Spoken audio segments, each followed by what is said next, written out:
এই দেখো বন্ধুরা, এখানে ওই আমাদের কলা গাছটা বাড়ির চারপাশটা দেখাচ্ছি। আর এইখানে দেখো আমি এসে অনেক ভোর ভোর উঠেছি, আসলে কালকে আমরা এখানে শিফট হয়ে এসেছি।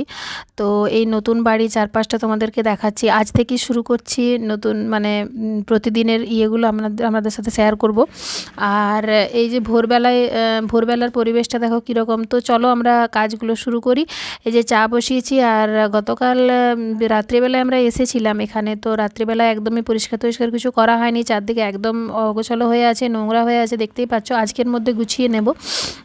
তো এই যে এই জায়গাটা আমি পরিষ্কার করতে শুরু করে দিয়েছি। আগে কিচেন রুমটা থেকে শুরু করলাম, আর শোয়ার একটা জায়গা থেকেই মোটামুটিভাবে পরিষ্কার করতে শুরু করছি। তো এই জায়গাটা একদমই মানে রান্না টান্না করেছে আগে যারা ছিল তারা তো ওইভাবে করে গেছে। আর দেখো বেডটার কী অবস্থা, রাত্রিবেলা আমরা এটাতেই ঘুমিয়েছিলাম। জায়গাটা ক্লিন করে দিয়ে ওকে বস করিয়ে দিয়েছি, একটা ওই প্যাকেট দিয়েছি আর একটা কাঁচি দিয়েছি। ও কাটাকাটি করে বেশ